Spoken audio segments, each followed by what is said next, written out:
Save the Universe are not necessarily the opinions of this station, its sponsors, the network, or our broadcast partners. Now, a brief safety announcement. Do not consume hot beverages during the first 15 minutes. The show has been linked to several incidents involving coffee being sprayed on keyboards, clothing, and through noses. If laughter lasts the full 2 hours, congratulations! You've earned honorary Twitch status! So tighten your seatbelts, lower your expectations, and you better go find the Roku remote. This is Scott and Val Save the Universe! Save the universe. Scott and Val save the universe. All right, that's us, I think. Good morning. It's KCHW 102.7. It's Scott and Val Save the Universe, and we are everywhere this morning. Val's going to tell you about that in just a minute. But we are the radio show that you should watch. And my sister, my beautiful sister, Val, if I got the screens right, they could see us both. Good morning, Val. Good morning, brother. How are you today? I'm kind of scrambling here at the last minute. We usually cross-post the show with KCHW and our Facebook page at Rogue Frequency Network, and KCHW wouldn't log on, so I was quickly trying to make a post on KCHW that if you wanted to watch the video version of the show, you need to go over to our Facebook page at Rogue Frequency Network. So that's why you were kind of like standing there in limbo just a little bit. So I apologize for that. You know, it might have been happening, but I was just commenting before we went on air that your glasses make you look very cerebral today. I've always wanted to look smarter if I can't be smarter. Is that a thing? All right. Anyway, we are on your radio this morning live at 102.7 KCHW in Tooele and online with live video on your Roku TV via the Kick app. I think that came up in our little promo. Today you can find us with video also on Facebook, YouTube, and Twitch under KCHW or Rogue Frequency Network. Segments today from our cast of silly people will include Alan Milani and Joel Wolzinski. And you don't want to miss Nigel, our AI sportscaster, who will be covering the world of auto sports today. Nice. Today it's stinging nettle eating competitions. Outhouse racing, and also a band sport. A band sport.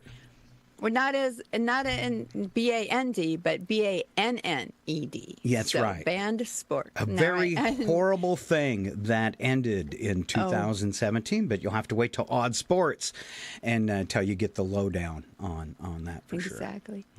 All right. And we are sending some love to Ken and his sick puppy this morning. Yes. That's why he isn't joining us, but I bet next week's Panic Time will be all about pets. How you panic when something happens to your beloved pet, right? Yes, exactly. And finally, if you wish to comment, please visit us at facebook.com/Rogue Frequency Network. As we are not talented enough to watch 6 platforms, we are barely talented enough to watch 1. Yeah, yes. And I just went back to KCHW's Facebook page to see if the stream started flowing through there. And it didn't. And I know the past couple times, Facebook's been making some changes that I've logged on. They call them streaming keys and stuff when you stream. And they've been all messed up. And they were messed up this morning. But hey, we're live. And I believe we're live without all the echo we were having problems with last week. Because remember, we jumped out of our KCHW FM broadcast because just things were not going well. But I think I've been like, if you're watching online, you can see my head turning everywhere, but I think I got everything set and ready to roll now. And my sister is here with this morning's first quick joke.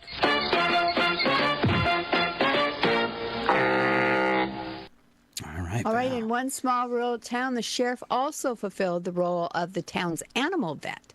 One night, the phone rang and his wife answered. An agitated voice required, "Is your husband there?" "Well, do you need him as a sheriff or the vet?" the wife asked.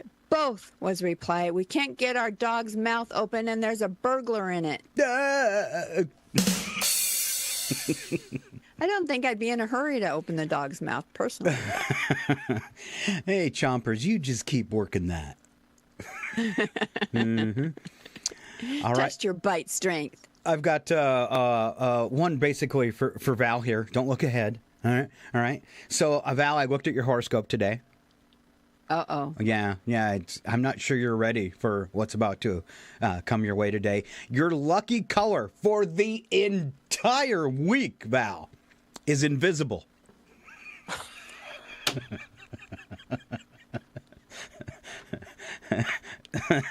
That's not going to work out well for you.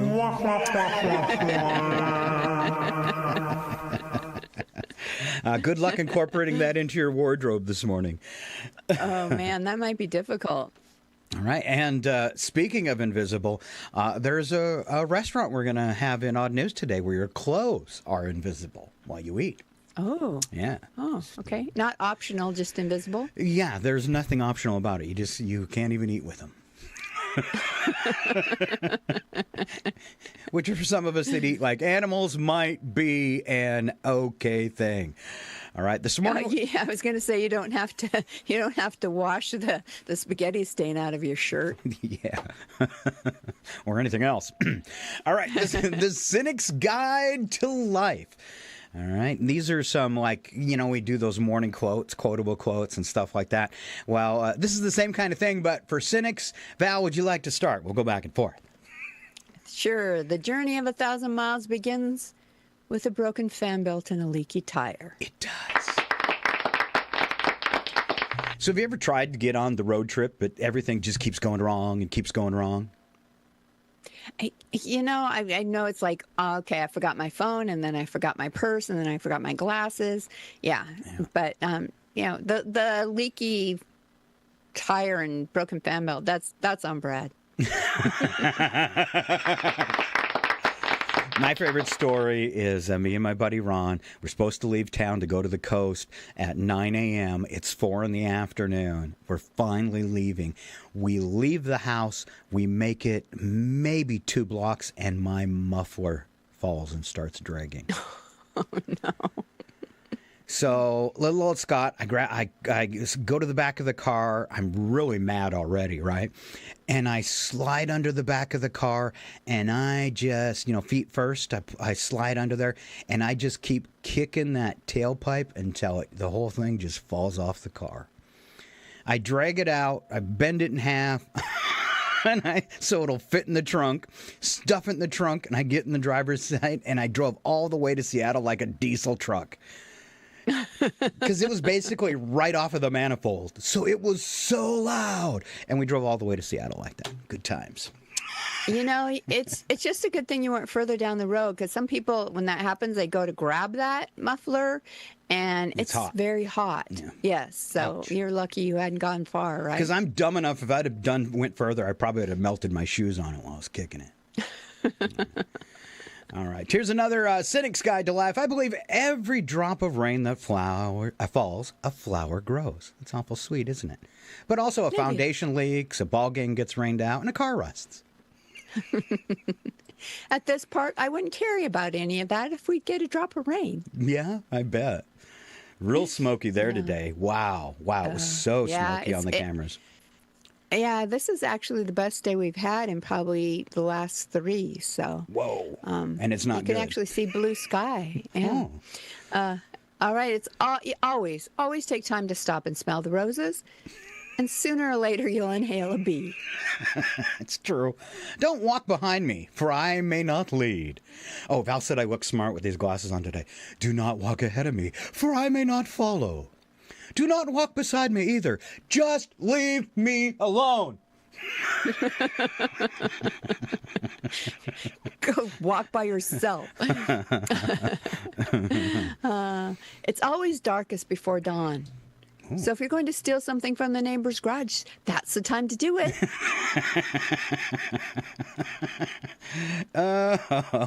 It's a good idea. And watch out for my sister on the streets. Right, don't read ahead, Val, because this is kind of like a quiz for you at the same time. It's another round of Would You Rather? I do this because when we turn this one into a short, it always does well. All right, Val. These are going to be tough. All right. Would you rather the world end with one of the following? Well, you're going to have to pick one. The world is going to end with one of the following. You have to pick which one you want. All right. First choice, super volcanic eruption. Always scary. Like Yellowstone goes off. Alien invasion. They're not here to make friends. They're here to eat us. All right. Your next choice is zombie apocalypse. We've all seen this. Oh, All right. It's been a while since they've done a movie on this one, but how about a meteor strike? That'd be a great way to go out. And your last choice, Val, a Trump third term.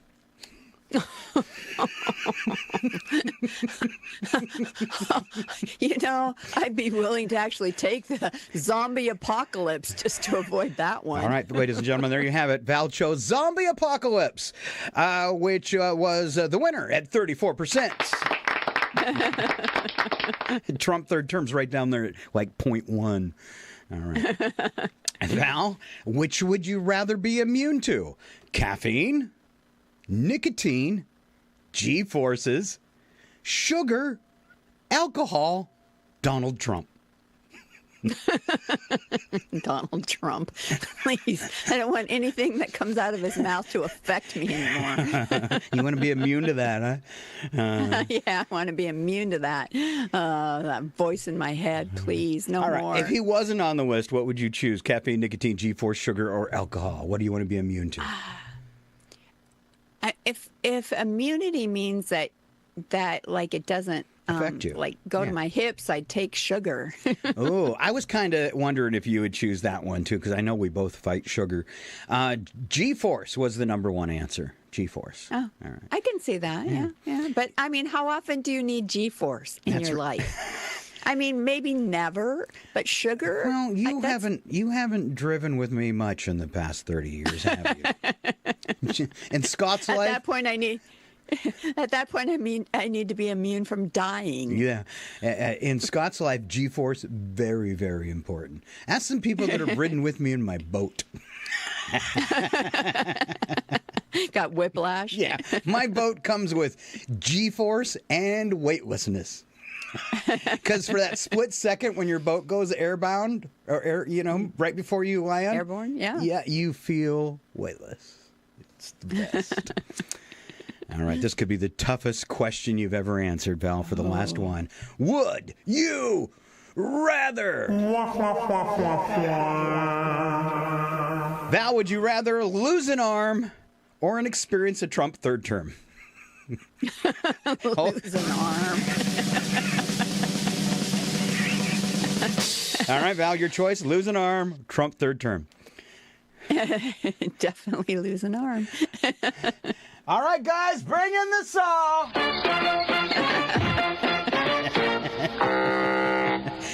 Wait till you see Val next week in bandages and just a stump. Exactly.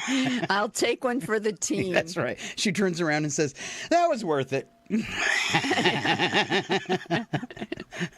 All right. Val, do you remember? I put these in green because I couldn't remember, because sometimes I look at the script. I don't think we got to your deep shower thoughts last week, did we? I'm looking at them right now. We got to the first two. That's all we did? I think that's all we did. All right. Well, the rest don't sound familiar. It could be because you've seen them before because they were in last week's script, but I had it in green because it was something we didn't do, and I love it when we do Val's shower thoughts. All right, my first shower thought. There are more airplanes in the ocean than there are submarines in the sky. And isn't that just a crime? Yeah. Funny how that works. To see a blimp in the sky, I mean, that'd be the closest we'd get. Yeah. I'd like to see something. All right. You can pretend to be asleep, but you can't pretend to be awake. Just ask Trump in those Oval Office meetings. You cannot pretend to be awake, even though I'm doing it right now. You never notice if stairs are designed correctly, but you immediately notice if stairs are designed incorrectly. That's totally true. You do. Totally true. All right, my other shower thought this morning was cold coffee and warm beer are the same temperature. You know, some places they drink warm beer. You know, in the olden days, They used to drink warm beer. They didn't have ice, but they had beer. I think I'd rather drink cold coffee than warm beer. Yeah, totally. For sure. All right. In their lifetime, drive-through workers will see significantly more left elbows than right ones. That's why I always put a little picture right here, like a temporary tattoo. So you can see my elbow. Short is a longer word than long. Duh, Val. Apparently, she's getting a little sleepy in the shower this morning. Exactly. All right. If a vampire bites a vegetarian, does that count as eating vegetables? Yes, you have eaten your vegetables for today. And finally, my last thought today was every stranger you pass is the main character in a story you'll never hear. Wow. Wow. Wow. That's so deep. As far as I'm concerned, this picture's over right now. Yeah, we're out of here. All right. A few killer quotes as we head toward odd news. Success is going from failure to failure without losing your enthusiasm. Also sometimes known as stupid people. And that classic is from Winston Churchill. Here's an unknown one. It's difficult to make predictions, especially about the future. Oh, yeah, true. It sounds like I wrote that one myself. Yes. If you can beat the fear, if you can't beat the fear, just do it scared. People will be able to tell you're doing it scared. Yeah. But This is what I do every time I have to go check the cabins in the dark. especially through your spooky forest. Oh, spooky woods. It's easier to fool a man than to convince him that he's been fooled. That's from Mark Twain, and just as brilliant today as it was then. just as apropos. All right. I think we'll do this, and we'll come back and catch that one that's in front of you, Val, if we don't have time for it. But I think today... Oh, no, we're stopping it down. Number 6 today. Things you should know about cats. This will drive my sister insane. Yes, I do love a cat. All right, Val, you kick it off. What's the first thing we should know about cats? All right, after dark, all cats are jaguars. Not mine. She's sleeping. Cats are the only creature on Earth that can make you feel inferior for feeding them. For sure. You didn't do it fast enough. You didn't give them the right food. Yeah. All right. Scott, you wish you'd known this a day ago, don't you? Yeah. Never try to baptize a cat. You should see the scratches on my belly. Cats are smarter than dogs. You cannot get a cat to pull a sled, no matter how hard you try. No. You can put that little harness on them, they just sit there. Yeah. A cat knows your every thought. It doesn't care, but it knows. So true. And it will judge you for it. Most people with cats know they're being controlled, and that's the true horror of it. We do it willingly. Yeah. Oh, never try to out-stubborn a cat. Have you ever gotten a cat battle? A battle with your cat? I've been in a couple over the years. Cat battle. Trying to get them out from under the bed so you can leave. That kind of stuff, yeah. Thousands of years ago, humans worshipped the cat, and they have not forgotten. They have not. The reason cats sleep all day is because they spend all night erasing your browser history. Little devils, little demon spawns. Or maybe they're helping you out. Cat owners, maybe you trained them to delete your browser history. All right. Yeah. Cat owners don't have furniture. They have elaborate, expensive cat beds that humans are occasionally permitted to use. Exactly. Yeah. And if you try to move your cat because you want your chair, they quickly let you know who owns that chair. Your cat isn't judging you. That implies there was never a possibility you'd meet its standards. All right. Thanks for being here today. If you just joined us, you're listening to Scott and Val Save the Universe. We mentioned it earlier. I'm going to mention it again. If you want to watch the video feed, for some reason, we're not connecting with the KCHW FM Facebook page, but you will find us on Facebook, Rogue Frequency Networks, facebook.com/Rogue Frequency Network. And I say that because we're going into our big segment, and there's a lot of stuff you are going to want to see. Right, Val? For sure, no doubt. Val hasn't even seen it, but she knows. Your reputation precedes you, Scott. Yeah, actually, I just needed you to fill for me for a second. Thanks. The stories you are about to hear are true. The reenactments are not! Ladies and gentlemen, it's time for Odd News on the radio show you should watch with Scott and Val. Oh, yeah. I'm digging the new promo. I really like that one. Yeah, you like the guitar that Nigel's playing there, don't you? I want a guitar just like that. All right, it's Odd News. We got some crazy stories. We also have some reenactment. We got some funny commercials. All coming your way as my sister kicks it off from Minnesota. All right, a Minnesota man is facing criminal charges after police say he installed approximately 43-inch metal spikes in his front lawn to stop neighborhood children from riding their bicycles across his property. Sorry, that was he installed more than one 40-inch spike. He installed, I'm still trying. He installed approximately 40 3-inch spikes. Okay. All right. We got that now. All right. According to police, the man had apparently become increasingly irritated by children using his lawn as a shortcut to a nearby park. Rather than putting up a fence, posting a sign, or maybe having a conversation with their parents, he allegedly decided to turn his yard into a medieval defense installation. I love this story. I say, this reminds me of the promo for Ken. Hey, kids, get out of my yard. Ken Owens. Kids, get out of my yard. Yes. A neighbor reportedly saw him confronting children and contacted police, who discovered the spikes.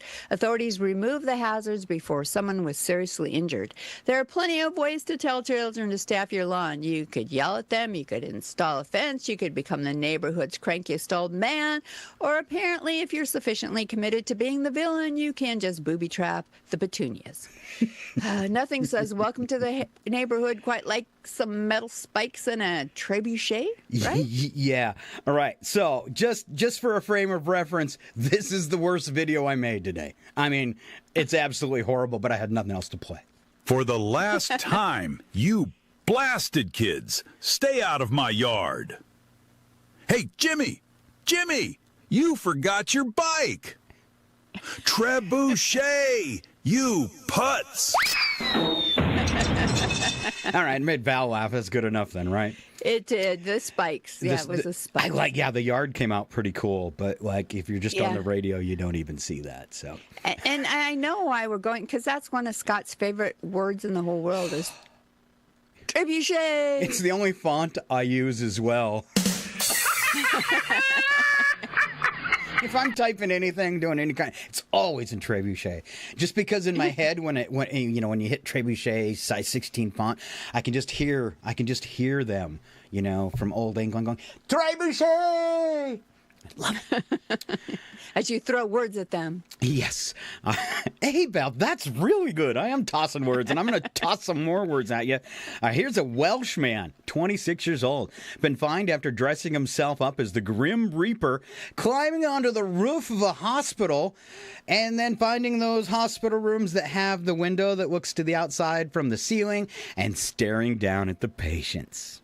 Oh, that's horrible. Just to make it an extra disturbing event, this wasn't Halloween, there was no costume party, and there was no haunted attraction, okay? This is just a dude doing it. Apparently, the man simply woke up one day and thought, you know what this hospital needs? A little more death. You might scare people to death. Yeah. Climbed onto the roof wearing the full Grim Reaper outfit and began looking down through hospital windows at patients because nothing improves your recovery quite like seeing the Grim Reaper. I feel better. Can I get checked out? Okay. Ready to go. Man pleaded guilty to causing a nuisance and was fined, which seems like not quite enough, right, Val? Right. I mean, isn't that like some incentive just to do it again?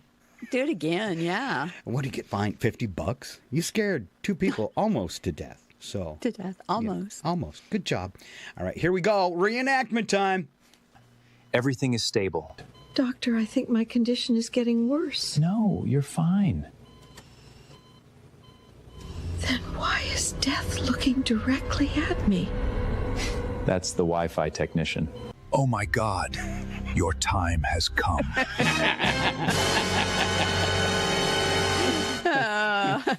Were you expecting that? Until it was all done, I had forgot that I was supposed to be expecting the Grim Reaper. All right, off to Florida. This one's great. After Florida, I feel like, I don't know, this makes me think of an old joke, and I'll try to tell it really quick because, Okay, so there's this guy, him and his wife are getting a divorce, and he finds a genie's lamp, and he rubs it, and the genie pops out, and he's like, okay, whatever, he goes, I'm going to give you your 3 wishes, but whatever I give to you, your wife's going to get twice as much. So he thinks for a minute, and he goes, I want a beautiful, brand new house. Boom, he gets 1. Boom, his ex-wife gets 2. He says, I want $10 million. Boom, he's got $10 million. His wife gets 20. The last one, he goes, I want you to scare me half to death. Oh, should have thought of that one. All right, we're gonna have some I told steak. my bad joke for today. We're gonna have some steak in Florida. It was a good joke. All right. A Florida steakhouse has introduced a monthly clothing optional dinner night. Ooh. Yes. Ooh. A steakhouse. Because apparently the restaurant industry has finally answered the question nobody was asking. Could we make people uncomfortable while eating a ribeye?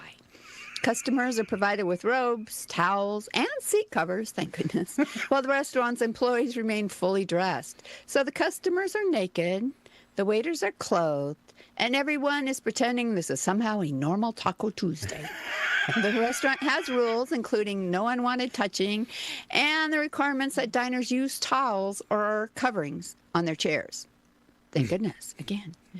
The restaurant says the event is about body positivity and creating a judgment-free environment, which is admirable, although I personally prefer my steak medium rare and my fellow diners fully clothed.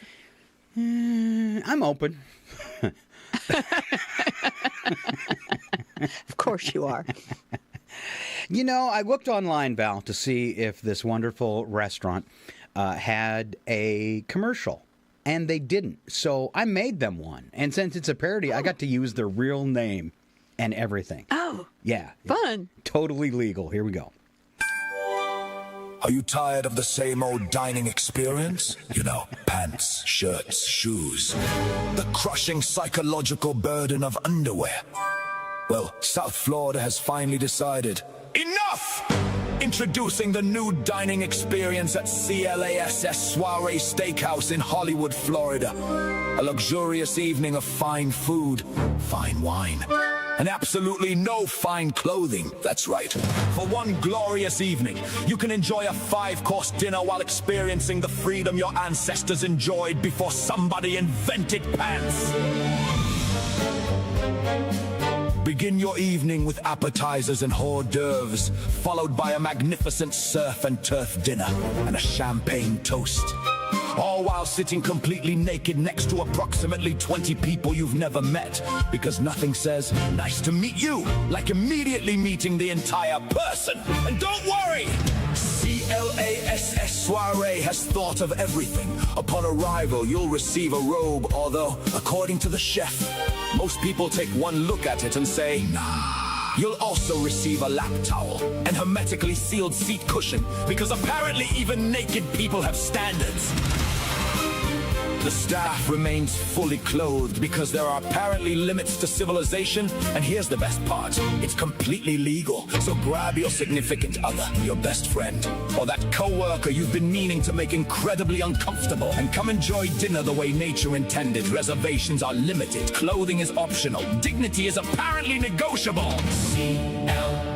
CLASS Soiree Steakhouse. Come for the steak. Stay because you forgot your pants.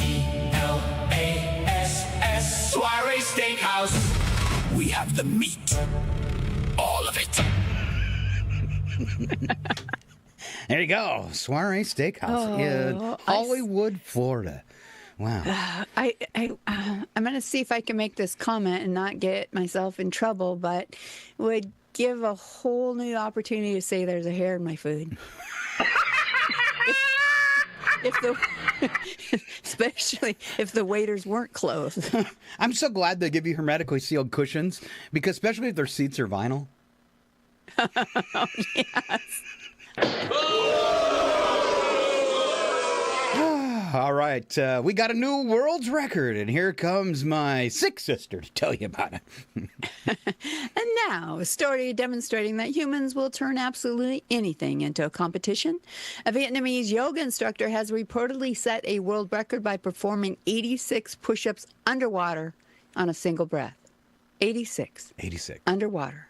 Without breathing. Without breathing. Because apparently, regular push-ups aren't sufficiently difficult. Most people struggle to do 10 push-ups on dry land while breathing normally, because usually by the time I get in 5, I'm, going. The feat required him to remain underwater while repeatedly pushing himself off the bottom of the pool. Now, granted, in water you'd be more buoyant, maybe that. All right. Somewhere in the Guinness World Records office, there's apparently an employee whose entire job is deciding whether something is sufficiently stupid to qualify as an achievement. Ooh. All right, another reenactment of this, all right? And we got to go full screen for this one because, well, it has to be. He's gonna do it. 84, 85, 86. Ladies and gentlemen, a new world's record. Wait a minute. Oh, no. He's not moving down there.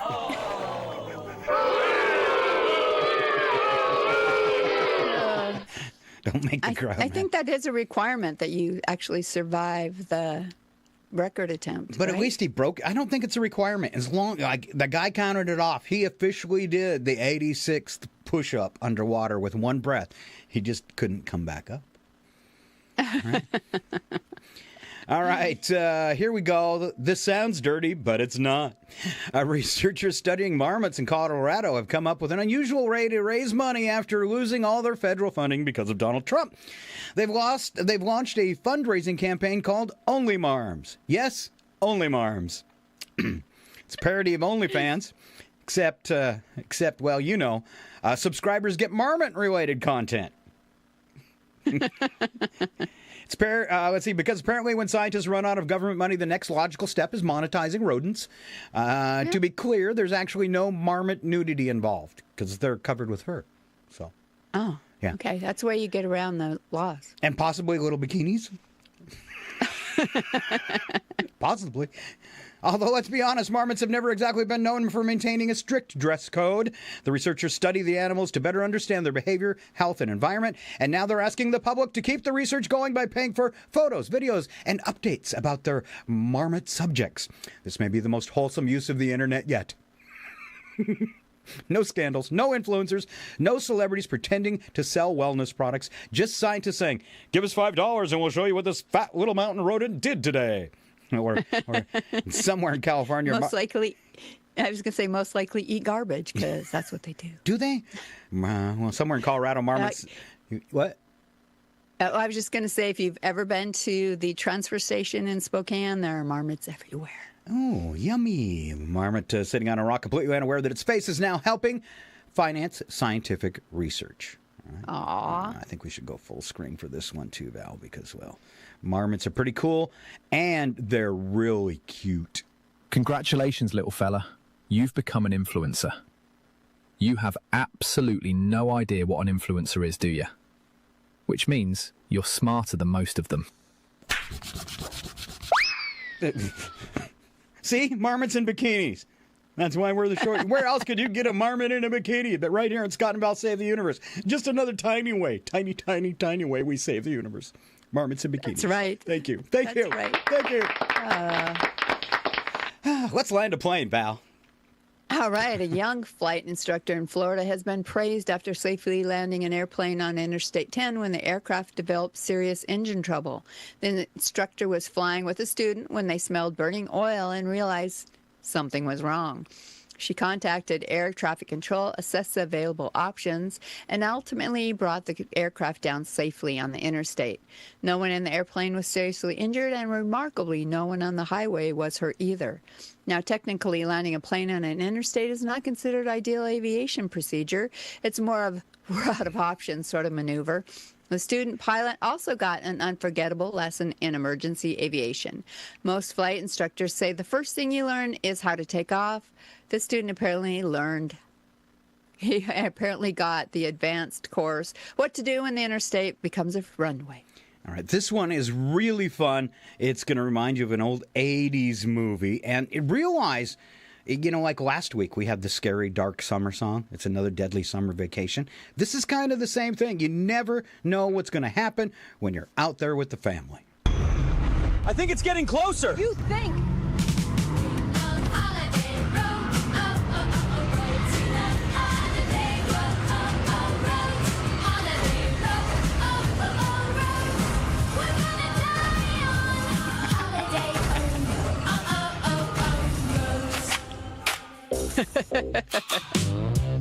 All right, that's as close as AI would let me get to family vacation. One more time. I got to play it again because look at the car. Look at the front of the car. It did so well.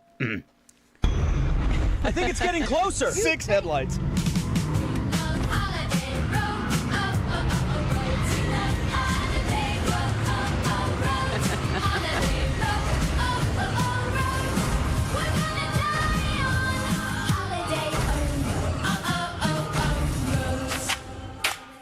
I love me a big old green station wagon with bunches of headlights.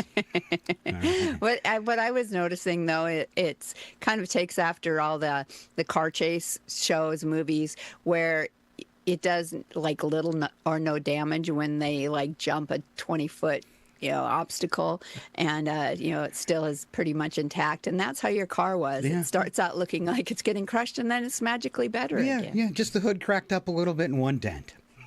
Yes. Hey, those old 80s station wagons, they were tough. All right. For sure. All right, is it me or you? I got so excited by that I forgot. I believe it's you. All right, let's go to Loveland, Colorado then, where a woman got quite the surprise last Friday morning when she found a black bear standing in her hallway. Mm-hmm. Yeah. That would be quite the surprise. Lynn Feldman said she'd left her back door cracked open so the cat could come and go. Instead, a bear came. Feldman locked herself in the bathroom and called 911. But by the time officers arrived, the bear was already done and left on his own. Only thing missing? Cat's food bowl had been licked clean. He didn't steal silverware. He didn't touch the TV. He's a real class act as far as home invasions go. Let's check on... Grandma made it on TV. Right. Oh, yeah, okay. Yeah. I guess he was kind of a polite bear. Just like we practiced.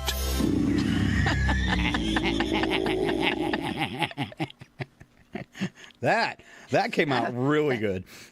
It did. That was a good one. Poor Grandma. I guess he was kind of a polite bear. Just like we practiced. Somebody might want to check on Grandma. All right. Poor Grandma. All right, Val, get on your best creepy, spooky voice for our last story. This is huge. All right. Oh, this is huge and scary. All right. A bizarre and considerably darker story is coming from you out of Alaska today. A family cleaning out a property belonging to a deceased relative reportedly discovered human remains inside a locked outbuilding freezer. Police were called and investigators determined the remains belonged to a man who was apparently connected to the family. Authorities are investigating how the man died and why his remains have been stored in the freezer, which is obviously the sort of sentence that makes you stop whatever you're doing and say, I'm sorry, what? What? Most people cleaning out an inherited property expect to find old photographs, Christmas decorations, maybe a questionable collection of magazines from 1987.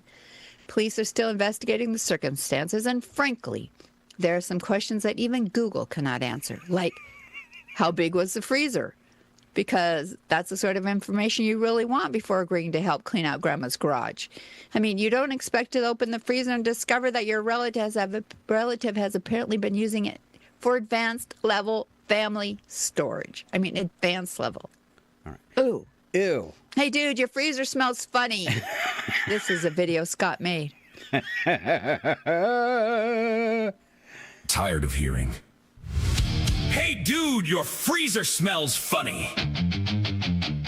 Then stop putting your dead loved ones or other people in freezers. Why, you ask? Well, first, to avoid all those awkward questions. Who is that? Why is he frozen? And the most awkward question of all. Why is there a body in your freezer? Well, there's no need to have those conversations anymore. At Family Storage, we literally keep your loved ones On ice. That's right. When someone in the family passes away, don't cram them next to the frozen pizzas. Don't wedge Aunt Linda between the nuggets and the ice cream. And whatever you do, don't put a name tag on them that says leftovers. Bring them to the professionals at Family Storage. Our convenient, temperature-controlled storage facilities are perfect for all your long-term family storage needs. And we're discreet. No neighbors asking questions. No relatives snooping around. No children accidentally opening the freezer and discovering Grandpa. Just clean, cold, secure storage. And the comforting knowledge that your family member is somewhere nearby. And really, really cold. Legal in at least 3 states. Family Storage. Open midnight to 5 a.m. Because let's face it, If you're dropping off Uncle Bob at 2:17 in the afternoon, people are going to notice. but at 3:30 in the morning, That's just good planning. so remember. Family Storage. Because sometimes love is cold. Family Storage. Keeping your loved ones close. And your freezer available for pizza. Call today. Family Storage. You keep the memories. We'll keep the body. Family Storage Is not responsible for thawing, freezer burn, or suspicious odors. Family Storage.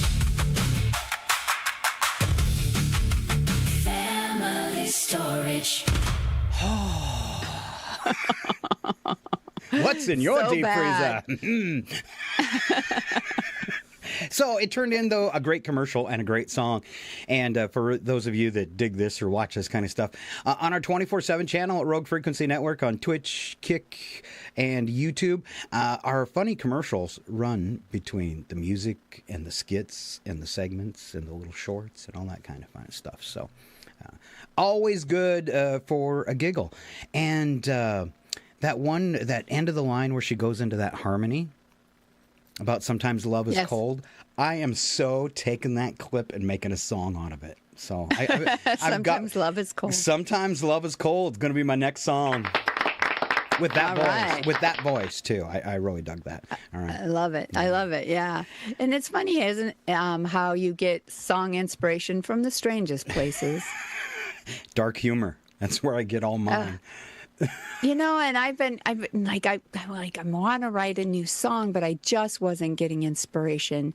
And it turns out my son was my muse. All right. Yeah. He made a comment to me the other day. I told him, I'm like, because I started playing the singing bowls, and I told him, I'm like, oh, I hurt my shoulder. I think I did it from playing the singing bowls. And he's like, Mom, that might be the most hippie thing I've ever heard in my entire life. And from that, a song is born. Really? And what's the title of that song going to be? Old Hippie Chick. Old Hippie Chick, huh? All right. Hey, I'm going to do a time check here, and we got a message from Alan, so he might be having some technical difficulties. So we're going to go ahead and go to break, and we come back, we'll tell you what's up. And just know that that is your odd news for another Tuesday, and we will be right back.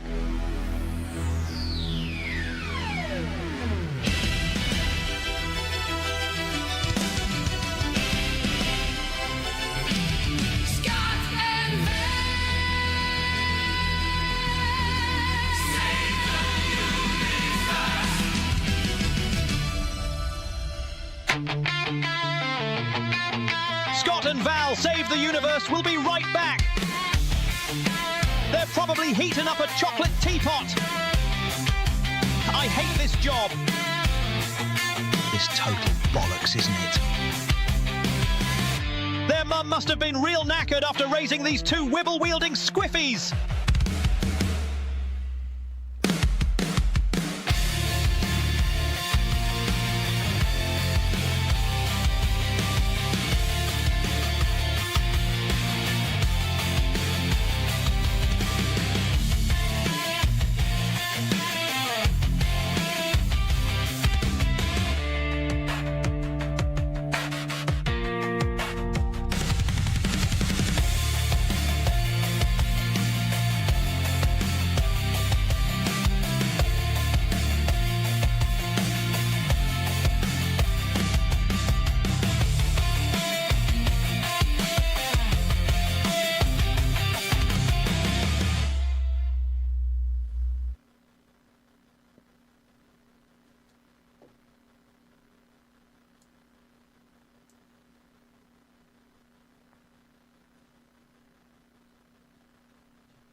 And we're back, yes, somehow still on the air, for part 2 of the Scott and Val Save the Universe show. The only program brave enough to tackle cosmic chaos, armed with opinions, questionable logic, and absolutely no official clearance. If the universe is saved today, it'll be by accident. Strap in, lower your expectations. Let's carry on.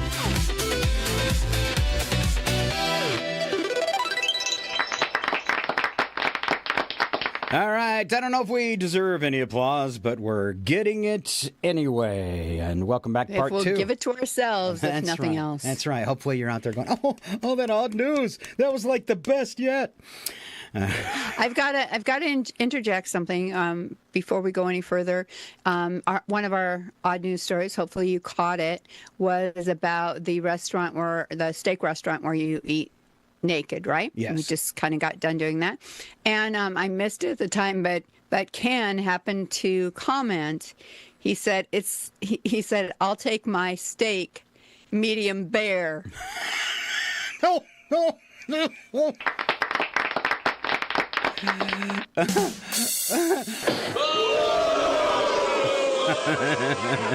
All right. Mr. Alamawani having some technical difficulties, but I told him if things work out, join us at any time to deliver today's weather. And I can see in our green room, Mr. Joe Wilczynski actually standing by. And Val, let's go back and forth as we kick off our next set and talk about the celebrity birthdays from today.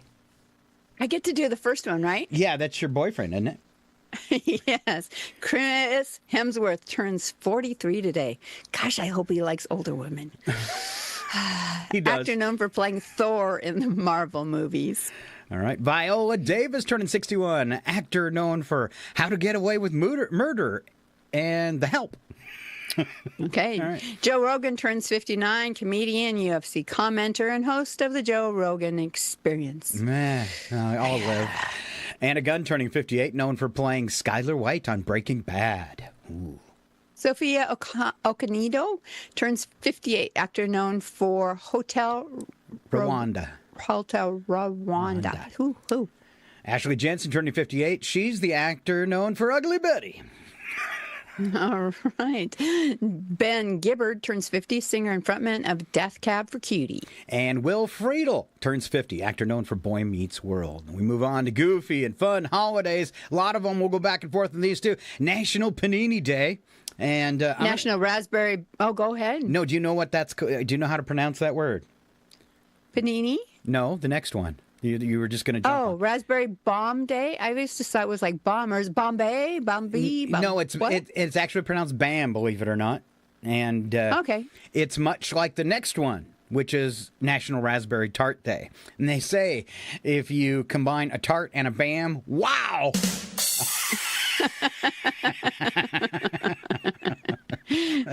Almost as much fun as a steak at the soiree. Yeah, I was going to say, especially if you weren't expecting the tart part of that. Yes. All right, Play in the Sand Day. National Presidential Joke Day, and I'm so happy we have one.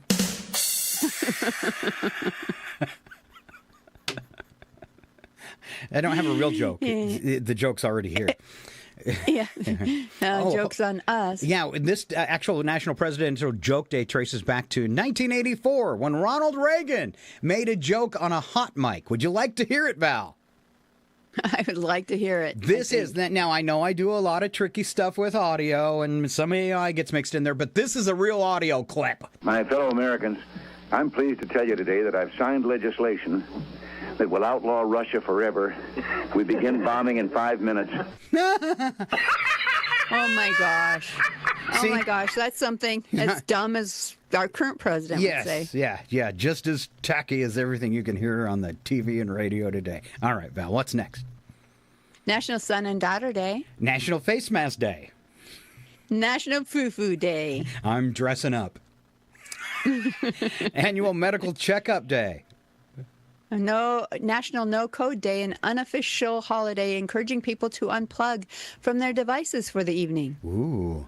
All right. Let's see. Ingersoll Day, honoring the 19th century orator Robert Ingersoll. Very cool. Right. World Steel Pan Day, honoring the steel drum, the only major acoustic instrument invented in the 20th century. Oh, those steel bowls that you play, when were they invented? Or they're glass bowls, sorry. Yeah, the ones I do, but the Tibetan metal bowls are ancient. Ooh. I don't know when they started making the crystal ones, but yeah. All right. Hip Hop Celebration Day, marking the anniversary of the 1973 Bronx Party, widely credited as the birth of hip hop. All right, it is Mountain Day, at least in Japan, where it is a national holiday. And it's World Alternative Games Day. Nigel, you hear that? All right. Yeah, get ready, Nige. Yeah, on this segment, let's see, Odd Sports number 15 coming up with Outhouse Racing. Stand by. An offbeat multi-day World Alternative Games. It's a sporting event featuring bizarre competitive events like Outhouse Racing. Another one we're covering today, stinging nettle eating. How? Oh, they will. And then we've got a sport that was banned in 2017 that we're going to cover, and you're going to applaud that it was banned. All right. All right. Now, Deer Park in their, why can't I come up with the name of our winter festival? Deer Park Winterfest? Yeah, something like that. Anyway, they used to do outhouse racing, but I mean, recently, because of global climate change, they haven't had enough snow to do it, but they used to do that all the time. Oh, you can do it. People do it in the summer, too, with wheels. It's not just a winter event, so, yeah. Yeah, so. All right, on to history. Val, it happened today. Let's start us off in 1909. All right, the SOS distress signal was first used by an American ship, the Arapahoe, off Cape Hatteras, North Carolina. All right, 1929, Babe Ruth became the first person to hit 500 homers. All right, 1934, the first federal prison arrived at the island prison Alcatraz in San Francisco Bay. Oh, you mean the first prisoner? First federal prison. Oh, prisoners, sorry. Yeah. First federal prisoners. Right. Thanks. 84, Ronald Reagan joked during a voice test for a paid political radio address. Well, you just heard it, that he'd signed legislation that allowed out of Russia. 2001, a man in England was reading a book on self-hypnosis in a park and accidentally put himself into a trance. When he came out of it, robbers had stolen his mobile phone and 2 new shirts he had just purchased. Oh, it worked. Yeah. It worked. Yeah. I was running lights and sound for a hypnotist and was paying such close attention to him that I became hypnotized. Really? Yeah. My boss had to come up to the DJ booth and literally take my head and turn it to face him because I wouldn't acknowledge he was talking to me, and kind of shake my head and go, Scott! And I came out of it. So wow. And then he immediately... I mean, that's a good promo. Yeah, for and then the immediately he like starts belly laughing and doubling over, going, you were hypnotized, and then he's running around telling his staff, I went up to the booth because Scott wasn't paying attention and he was hypnotized. Thanks a lot. All right. 10 to 15 people, 2006, wearing masks left 40-gallon trash bags full of taco sauce packets at an Indiana Taco Bell restaurant in which police described as a prank. Note attached to the bag said the group had been accumulating them for the past 3 years, storing them in a trunk of a car, and they had enough. 2016 swimmer Michael Phelps won the 200-meter individual medal at the Rio de Janeiro Olympics, becoming the third athlete and first swimmer to win 4 consecutive Olympic gold medals in one event. And days later, a picture of him on the front of Newsweek with a bong. I don't remember what he won or any of his four gold medals. Don't remember it, but I remember that. What's the big deal, man? I'm sure he was sore from running the race. Yeah. 2020 candidate, they don't run. Maybe that was the problem. Well, I meant, swim, yeah. Not figuratively, swimming the race. He but ran he in was. Yeah, I get it. I'm just picking on you. Yeah. All right, back to 2020, where candidate Joe Biden announced California Senator Kamala Harris as his running mate, the first woman of color selected by a major party. Thank you. want to back up real quick since we got extra time today because we got a couple missing DJs, and just to eat up some time before we go to Joe, I wanted to talk about the comment about Reagan back in '84 and saying he would outraw Russia forever. I don't know if you saw some of the news clips and some of the reels coming out of Russia as the people vacate certain areas. Putin is afraid that there is going to be some kind of overthrow of the government. A couple of those generals of his have magically shown up dead over the past couple days, one of them thrown out a window. And they say he's worried about a coup going on right now. And in some of those reels, I saw a lot of people, Ukrainian and American, jumping on there and saying horrible things about Russians. And it made me, and I pointed this out, in the comments people were making where they're throwing all the hate, that it's just like in America. We have, for all intents and purposes, and people get mad at me, but he behaves like a dictator for all intents and purposes. He's ignoring the Constitution. After saying there would be no more wars, he's started multiple wars. He's invaded countries. So he's doing exactly what Russia is doing. There is no difference. Would you like everyone in the world, we already got a lot of haters going on because of things the president has done. Would you like everybody in the world to blanket hate every American like your comments blanket hate every Russian? Because I guarantee you there's probably half the country in Russia that want Putin gone, that think he's a horrible, murderous man. Mm-hmm. And that's the same in America. There are half of the Americans that think the president is the worst ever. I've never felt this way about a president before. I've always tried to support them, left or right. But just be aware when you fling that hate, if you're pointing your finger, there's 4 more pointed back at you. So there you go. Did I soapbox enough? I totally agree. All right. Should we do something that might be considered a little more fun? I think so. Well, then, let's go check on our buddy, Joe Wilczynski. Ladies and gentlemen, the show that goes nowhere yet somehow everywhere is about to astound you again. Live from the tropical country of Belize, it's your RFN entertainment guy, Joe. What? Joe Wools. Joe Wilczynski. No? Woolzinski. Close to Doc, then? Yes. It's time for Ski by the Sea on Scott and Val. Save the universe. And there he is, the one and only Joel Wilczynski, bringing the entertainment, just to start off with, since he's sideways. and things always go sideways with Joe. And maybe, your mic's muted, Joe. We're not hearing any of this. You're probably going to have to stand straight up. Yep, I knew he would. So he had this great line and delivery, and I wish I could unmute it for him. I can't. I'm trying, Joe. I wish I could. I can't run your laptop. We're trying. Mute. There you go. Oh, Joe Wilczynski. Hey. Hi. Thanks for almost joining us. Good morning. Good morning. What's going on? Not much. I didn't really have much to say there. I just wanted to do a little visual thing. It was for great. those watching. It was great. I like how you Thank peeked you. You peeked into the show. But I was kind of busy watching the show, and it's like, I'm about to be on. I better get in places. So, hey, last week I wasn't here, but I was here. Then it seemed like there was issues, and I had to go. But anyways, that. And I had a really great show set up.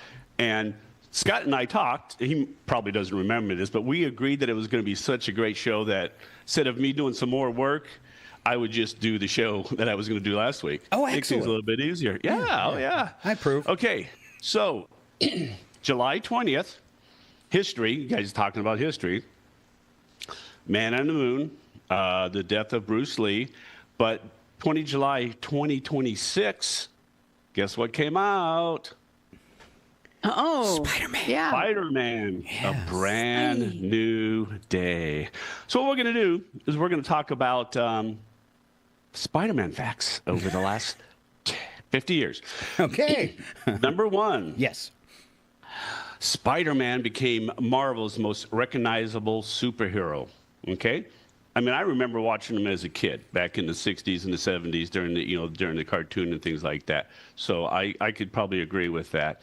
But his relatability, he's got issues, he's got problems, he's got homework, he's got girlfriends. So that was a big thing with him.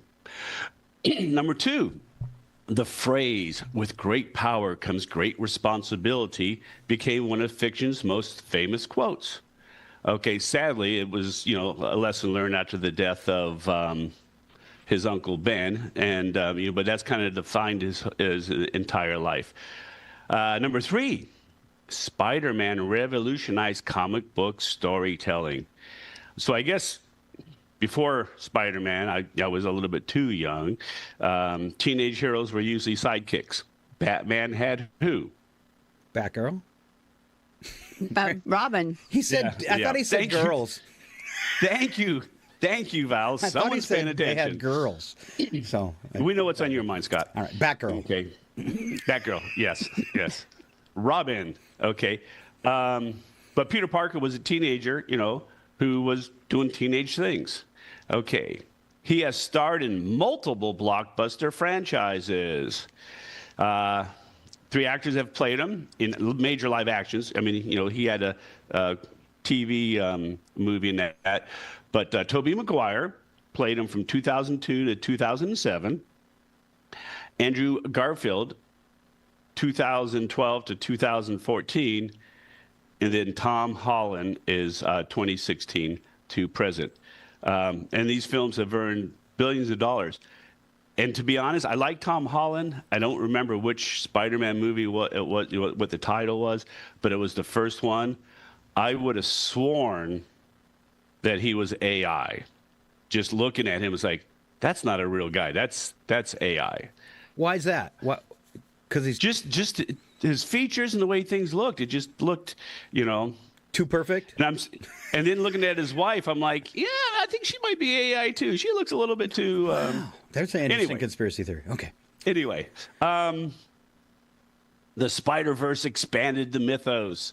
Okay, so Marvel introduced countless alternate superheroes, spider heroes from different universes. There was Miles Morales, Spider-Gwen, Spider-Man 2099, Spider-Ham, and many others. I think Spider-Ham was Spider-Pig.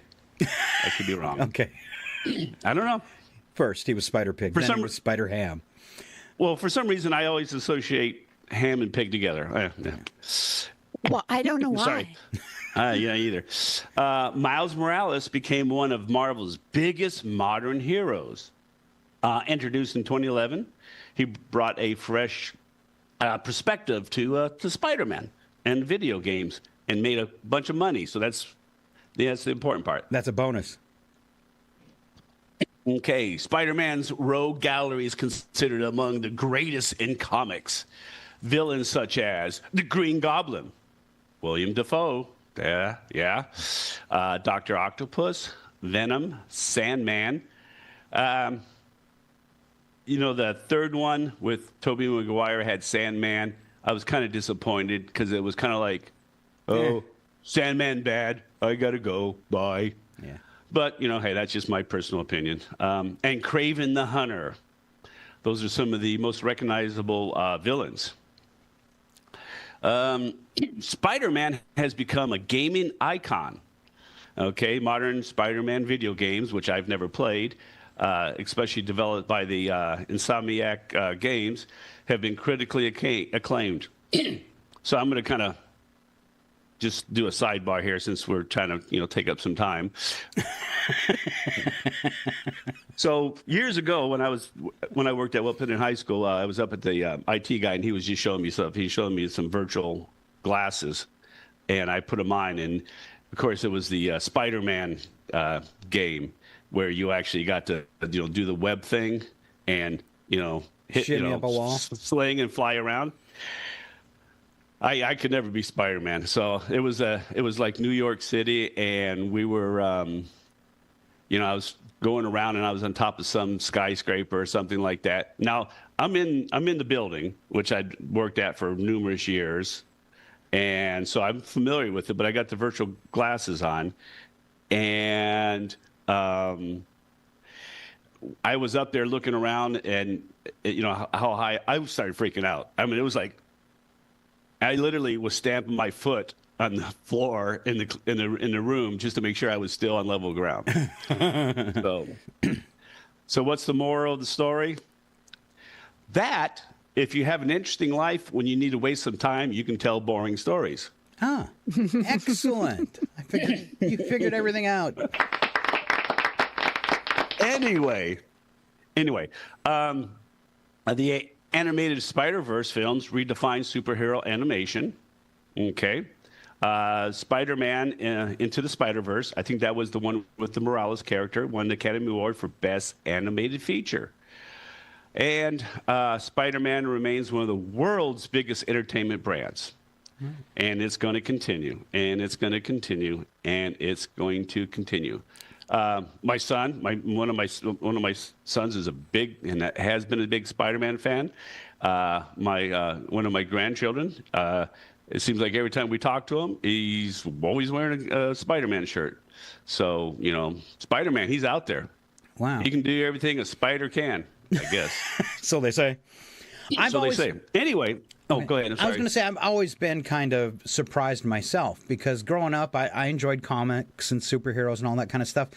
But, if I was going to, rate my comic book heroes, Spider-Man might not break the top 5. So I've always been floored that he is, all of his movies are the leader, usually, of money-making for Marvel movies. Now, of course, Avengers kind of challenge that, but then they come out with a new Spider-Man movie right now that in its first day broke all box office records ever for a first day release. Expected to make over $2 billion. I mean, it's the familiarity of the character. Like I said, when I was a kid, 60s and 70s, and I remember watching it with my dad, Spider-Man, and it's relatability. I mean, okay, how many of us can relate to Thor? Well, I mean, come on. I'd like to relate to Thor. Okay. You can take him to that restaurant for dinner, Val. Yeah. But it's just bring your hammer. Oh yeah, the meat factory you guys were talking about and stuff like that. So anyway, we have the meat, all of it. Yeah, the meat factory. But yeah, no. It's just, and it's amazing how what America and probably not just America they latch onto, because when I was once again a kid, Fantastic Four was a cartoon which I enjoyed. And from my understanding, they just cannot make a Fantastic Four movie. No. They just are having a very difficult time. I'm not making fun of anybody. Anyway, but so yeah. I agree with Scott, though. I've just never been Spider-Man. I agree totally. It's just never been my thing. And I think maybe part of it is I can see why young kids would relate to it because it is that younger superhero. But for me, I'm like, all the corny stuff around him being a teenager, and I've just never gotten into it. But yeah. No, that's understandable. I don't know if I have a favorite Marvel hero, to be honest with you. I like them all. Iron Man, all those, and I do remember when. They first started talking about making an Iron Man movie. I was like, "Oh, this is going to be awesome." And then all of a sudden, no, not awesome. Oh, I really? was like, yeah. I mean, because I remember the cartoon in that, and I was probably at the time thinking that I was better than everybody else in the in the entertainment business, even though I was not in the entertainment business. But anyway, and then I saw the first previews, and they play, with the Black Sabbath. I was like, oh, I got to see this movie.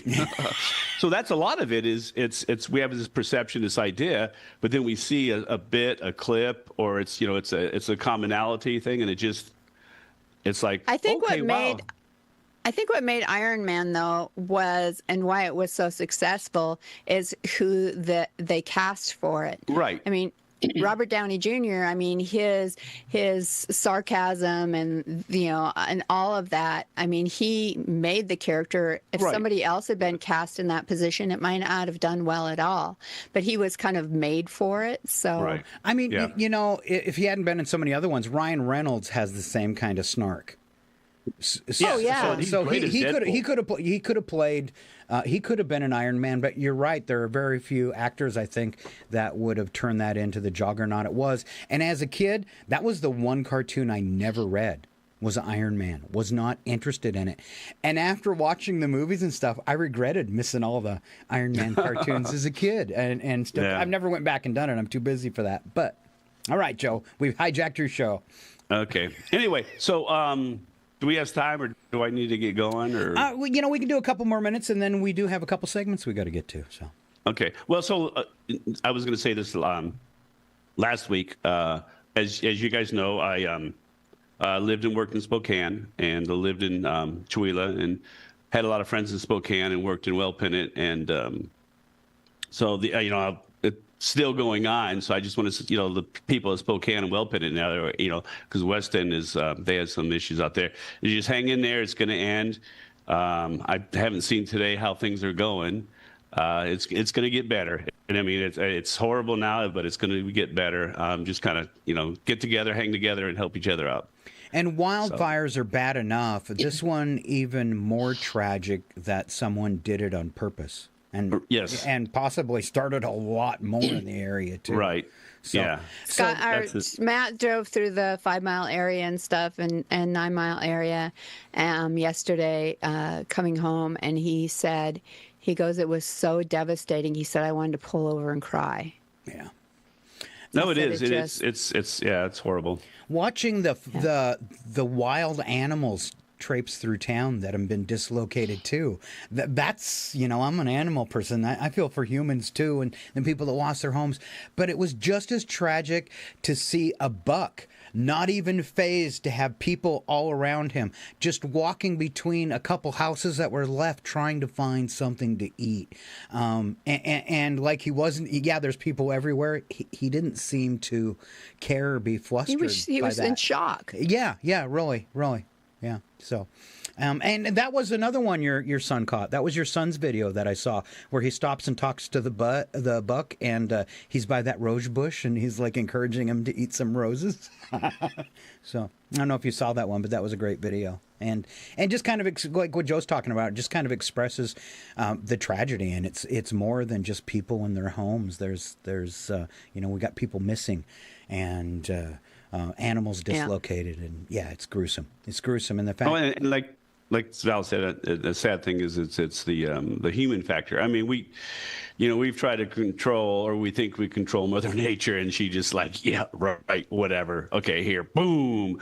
But it's the human factor, and I don't know anything about the guy, but not to make excuses, but and I guess not to get too deep, but it's the mental health issue that needs to be addressed in America and other places. Because when something like this happens, it seems to always happen with these situations. I think you kind of hit it there, Joe. Maybe we're backing off a little bit. It always seems to happen that we find out is there was a history there. And if this person could have been helped or maybe institutionalized forever, because that's what it sounds like he needs, if that would have been happening, if there was better mental health services, obviously this person killed a parent. Yeah. And went to prison, came out, and has now done this. Something was missed. How did he get out? How did they miss that he had these tendencies? There had to be signs of it while he was in prison. He had to start a fire in the laundry room or something. Something had to give way to this. And he ended up back in society, and look what happened. So, very tragic. Yeah. And then the other side of the coin is just people who are just plain old stupid. And I don't know if there's anything we can do about that except for maybe support Elon Musk and say, hey, these people, maybe put them on a rocket and, they can live up Mars. Because, honestly, there's some things, accidents happen, things happen, but then there's some people that just plain old Stupid. You can't fix stupid. Can't either. fix stupid. You can send it to Mars, though. You can send it to Mars. You could. I'm going to Yeah. say, though, Elon Musk is not the right person for any job. Hey, if he can get rid of some of the stupid people to Mars, You might forgive him Yeah. for some of the other stupid things he did, like stealing all your Social Security information. yeah, all that good stuff in that. Okay. We can go down some rabbit holes, or we can tell people, after our little heartfelt talk at the end of the Spider-Man, the best, I think, way to come full circle is to tell people, if life is stressing you out, especially in Spokane, maybe take a break and go see that new Spider-Man movie. It's supposed to be awesome. There you go. And for those in power, with power comes great responsibility. Yeah. And sometimes people in power, I don't know what they're thinking, but they don't realize the responsibility they have for everybody. Or, at Everybody. least people in their circle too sometimes. So anyway. Yeah, everybody send a message to your constituents that say, with great power comes great responsibility, and just remind all those politicians. Yeah. I think that's good. Yeah. All right. Oh my God, we got deep today, Yeah, didn't we did. This is the Oh, we strangest did. entertainment episode ever. Thank you, Joe. I knew it was going to be my greatest show ever. It was. It was. Well, with great power comes stupid shows. Great responsibility. There you go. There you go. All right, guys and girls, it was fun. All right. Thank you, Joe Wilzinski. We're giving him cartoon effects to go out today.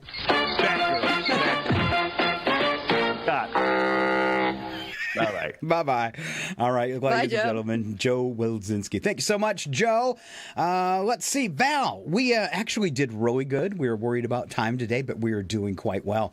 Just ahead, humans being awesome. We like to end with the show with some feel-good stuff, just in case we do what we just did and get deep. First, though, we've got to let Nigel have his chance to shine. It's time for today's Odd Sports. Welcome back to Odd Sports, where humanity once again demonstrates that intelligence is merely a rumor. I'm Nigel Wobbleton Teacup the Fourth, and today we begin with a sport so spectacularly stupid, so magnificently unnecessary, and so thoroughly human. It was eventually banned! Elephant polo! Because apparently regular polo wasn't pretentious enough. Some bright spark looked at an elephant and thought, lovely animal, intelligent, majestic, endangered in many places. Then another human apparently wandered in and said, excellent, let's put 2 people on its back and make it chase a ball. The modern version was developed by a Scottish adventurer in the early 1980s after meeting a hotel owner in Nepal, and after a few too many drinks, boom! Elephant polo! Teams used elephants carrying 2 players each, one to steer and another to swing a polo mallet. The sport became internationally competitive, complete with tournaments and championships, but after years of animal welfare concerns, it eventually ended in 2017. And frankly, humanity deserves the red card. Absolutely bloody bonkers! Now, time for a snack. It's nettle eating! Because after humans stopped riding elephants for entertainment, naturally they thought, Right, what can we put in our mouths? the answer apparently was stinging nettles. The World Nettle Eating Championship began at the Bottle Inn in Dorset after 2 farmers apparently got into an argument about whose nettles were longer. And this is where Britain really shines. Your nettle's bigger. No, it isn't. I'll eat it. Go on then, you muppet! Competitors strip and eat nettles, attempting to consume the greatest total length. These aren't harmless little salad leaves, they are stinging nettles. The plant has tiny hollow hairs that inject irritating chemicals into your skin, which is nature's way of saying, Perhaps don't eat me, you numpty. Britain, where even dinner can become an endurance event for the daft. As always, we end with a little danger. Let's race Grandpa's toilet! We're off to the outhouse races! Simple as a simple does, competitors build portable toilets, put them on wheels or skis, climb inside, and have their teammates push them. Some events have rules requiring a toilet seat, a hole, and even toilet paper. Somewhere, a guy named Gary is saying, mate, if we move the bug roll holder 2 inches forward, she'll hug those corners! The races can feature decorated outhouses, team costumes, crashes, and prizes for speed and design. And there you have it. We're basically one bad weekend away from a universal Darwin Award. I'm Nigel Wobbleton Teacup the Fourth, the world's superior AI announcer. Join me next time for Odd Sports, where bad ideas become competitive chaos. And they call it a sport! Now scat! Off with you then.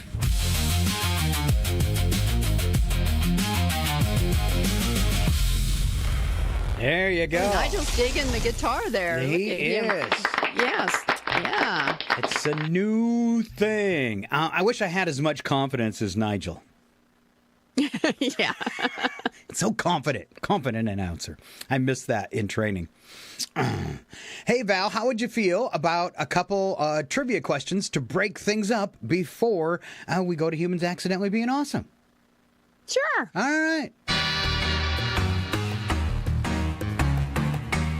The following program is closed captioned for the thinking impaired. I want to ask you a bunch of questions. I want to have them answered immediately. All right. Val, I provided you some questions at the top of your script that I have not seen. I swear. I swear. You swear? Okay. I swear. All right. I swear I have not seen them. So, would you like to deliver the first trivia question? Sure. The average person will consume 2.5 pounds of this each year. 2.5 pounds. 2.5 pounds. Saliva. Probably more than that. That was just today. It will consume. So it's something we eat? It is something we eat. You wouldn't just take it out and eat it on its own. Sugar. Unless you... Oh, it is a white substance. I'll give you that. Cocaine? I really didn't want to say that, but, you know. Average person eats 2.5 pounds per year? Remember, it's average. On average. Okay. Do I get a hint? Because I can't phone a friend. I thought I gave you a pretty good one What with was the, it? same color as sugar.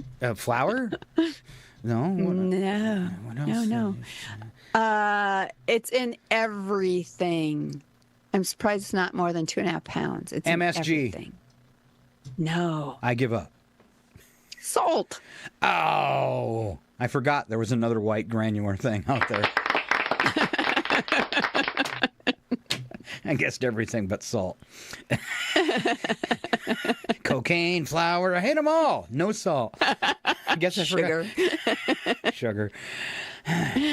Val, is limnophobia the fear of oil or the fear of lakes? Limnophobia. Limnophobia. I'm going to go with fear of lakes. It is the fear of lakes. Good guess. See, at least my questions give you a 50-50 chance. That's right. The U.S. has 413 streets with this word in the name. And it's not street, avenue, lane, or anything like that. How many streets with this word in the name? 413. I think I've seen this one before on this show. It's something like Evergreen. No. Love Street. She helped me cheat. She did the love sign in the camera. It's just because it's so random. I didn't know if you'd ever get it. Yeah, I did. Yeah, okay. All right, I got a tough one for you, Val. Pop quiz. Better ingredients, better pizza. Whose slogan is that? Better ingredients, better pizza. I feel like I really should know this. Better ingredients, better pizza. He was the company founder and CEO, and this is a hint, and he got fired for making inappropriate comments online. Racist comments. I guess that doesn't Right help before me. right before their Super Bowl and their big Super Bowl commercial one year, it was a big. Domino's? No, it's one of the Papas. Oh, Papa Murphy's, Papa. No, Papa John's. Papa John's. Better ingredients. John's. I thought that would be a little easier. I'm sorry. How about one more? No, How about one more? Happy Okay. tastes good. Happy tastes good. Happy tastes good. I don't know either, I guess. Soiree Steakhouse.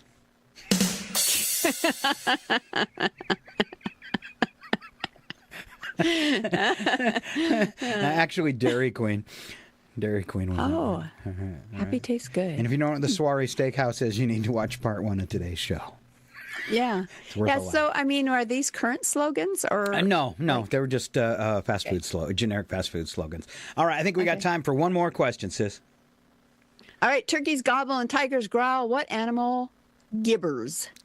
Gibbers. I know this one. I always get confused, like when they call, a group of things a different thing. Like a herd, or they have A murder of crows. A murder of crows, exactly. I think you gibber, Val, because all monkeys gibber. Ha ha ha. She's a gibber. All right. I'm right, aren't I? You are. I am right. Val gibbers. I knew I could get it right. No comment. No comment about no gibbering. Really? No gibbering. I'll give you the cold shoulder. All right. Here we go. Stand by. It's time for this week's Humans Being Accidentally Awesome with Scott and Val.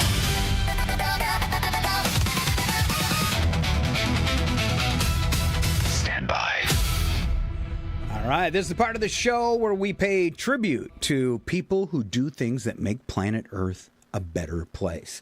And lots of them today. We might even have to drop a story or trim them down. So, Val, our first one is about a tiny chip. Will you tell us about it? All right, here's the humans are ridiculously clever entry. Researchers have developed a tiny retinal implant called Prima, a wireless microchip designed to restore useful vision to people with a common form of blindness. The chip is roughly the size of a pencil point and works with special infrared glasses. Clinical trials have already shown people recovering enough vision to perform tasks including reading, recognizing faces, and even painting. The technology is being considered for regulatory approval in Europe. It's still an emerging medical technology, but the idea is remarkable. Engineers are essentially creating an artificial pathway that allows the brain to receive visual information when the normal retinal system isn't doing the job. Humanity invented a computer chip that goes inside your eyeball because apparently regular glasses aren't quite cool enough. Even Scott's. No, come on, take that back. Right. A little creepy to have a chip put in your eye, but after so I've had 2 corrective eye surgeries, and I had 1 emergency eye surgery because I had a piece of metal in it. So I think I could do it. Yeah. I was really creeped out when I was going to have my vitrectomy, which is when they go in and remove the floaters from your eye, because I knew they put a needle in my eye, and I was really freaked out about that. And then I woke up during the second procedure and was like, wow, this is pretty cool. Am I really seeing a needle? Oh. I usually can't see anything because the light's so bright, but they have to do it. You weren't totally asleep, were you? No, they just kind of give you like the same type of stuff they give you for a colonoscopy or something, so you're under really lightly. The first time around, I didn't wake up till it was over. And then the guy tells me, he's like, since you've already had this done so recently, we might not get you under far enough. If you have any trouble and come out of it, just let us know and we'll give you a little bit more. But I was so fascinated by it. I was like, oh, this is wild. So. All right, I'm going to skip the spider boat. Just in the interest of time. This next one I have, though, is both amazing and deeply upsetting. Engineers in Singapore, Japan have developed a waterproof system that turns cyborg cockroaches into potential search and rescue machines. Part robot, part real cockroach. The future is here. Insects are equipped with a tiny waterproof shell and an artificial oxygen system that allows them to survive underwater for up to 3 hours. The idea is these little biological robots could eventually enter disaster areas, including flooded or dangerous spaces where conventional rescue equipment might have trouble going. So you can imagine, Val, a building collapses and you're trapped in there and you hear, "Don't worry, we've sent the cockroaches." And for once, it would actually be good news. Crazy. All right. All right. The next one, another feel good. Scientists have taken another step towards giving people who cannot speak a way to communicate more naturally. Researchers developed a brain computer interface that allowed a man with paralysis to use brain signals to communicate through synthesized speech. Sorry, I couldn't get that one out. Even more importantly, he became the first participant in the trial to use the system outside the laboratory, at home, and with help from his wife and daughter. The technology is designed for people whose muscles can no longer reliably control conventional communication devices. Instead of requiring someone to type, point, or manipulate a computer physically, the system interprets signals from the brain. It is still experimental, but it's a pretty extraordinary example of technology being developed for one simple purpose. All right. I guess, Musk has been working on the same kind of stuff, his neuro implant. So very, very similar. A volunteer doing the kind of gloriously boring work that normally involves dust, cardboard boxes, and nobody paying attention made an extraordinary discovery at Britain's National Archives. While cataloging old naval records, the volunteer spotted an 18th century document that turned out to be a rare printing of the U.S. Declaration of Independence. Wow. Yeah, it's one of only 11 surviving copies of that particular printing, and amazingly, the only known copy located outside the United States. Document had been sitting in archives because of its connection to a British ship that captured an American privateer during the Revolutionary War. In other words, somebody finally proved that digging through old paperwork can actually pay off. Or be exciting. There you go. And our last story, always the one that'll make you tear up a little, Val. With joy. All right. 3 Virginia teenagers were in the middle of high school golf tryouts when they heard someone screaming for help from a nearby lake. 15-year-old Andrew Tuggle and 17-year-olds Gavin Kane and Jackson Castro discovered that a family had capsized their kayaks. 2 adults and a 3-year-old boy were struggling in the water. The teenagers fought through thorn bushes and rocky terrain, jumped into the lake, reached the family, and got all 3 people safely to shore before first responders arrived. And because apparently saving 3 people wasn't enough extracurricular activity for one afternoon, the boys changed clothes and went back to finish their golf tryout. They all made the team. I think they would have to. Wouldn't you think? Yeah, because even if one of them wasn't a good golfer, he's the guy you want on your side, always. Right. Right. Yeah. He's going to be there in a pinch. All right. That is a little brightness for the dark cloud looming over America. and that's saving the universe for another Tuesday from you, Val. Woohoo. All right. So thanks for being here today for the Scott and Val Save the Universe, episode 27. Scott, if you missed any part of any of it, the radio show you should watch, what should you do? Cry. They should all cry.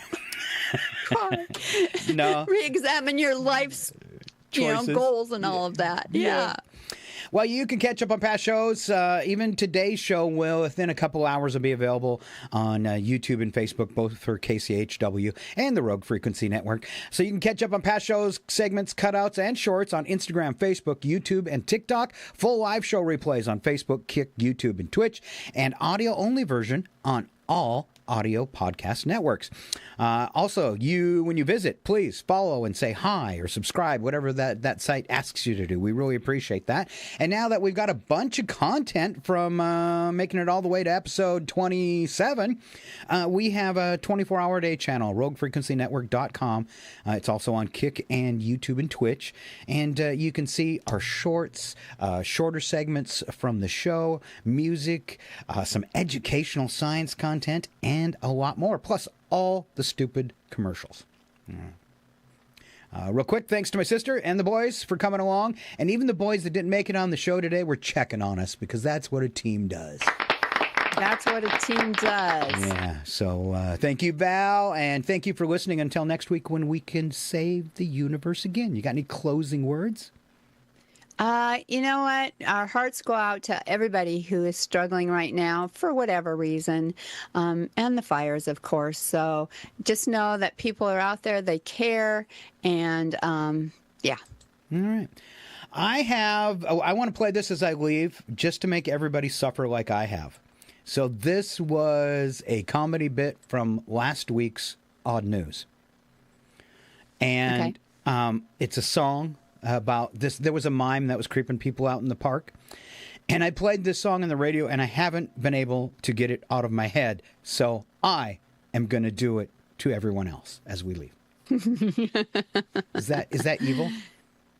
It's evil, but hey, we're not surprised that you enjoy tormenting people like you do. Well, it's kind of a feel-good thing, too. All right, there you go. Have a great day. Thank you, sis. Love you. Love you, too. Talk to you next week.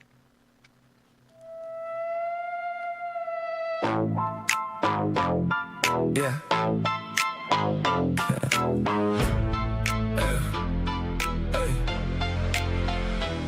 I hit the trail for a peaceful day, then a striped shirt nightmare stepped into my way. A white face, black beret, not a single sound, just stared right through me while sneaking around. Behind every tree, every bend, every vine, you don't expect to be haunted by a mime.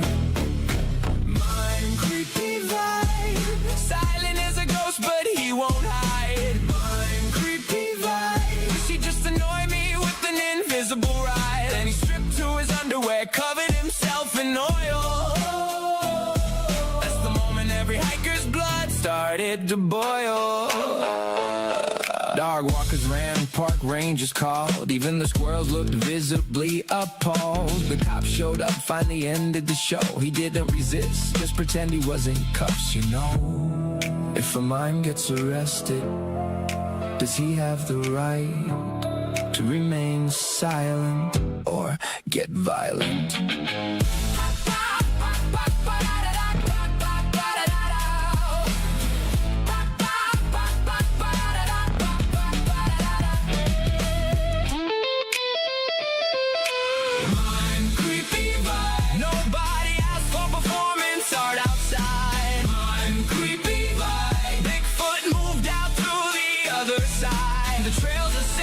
The campers have survived, but somewhere tonight an invisible box is occupied.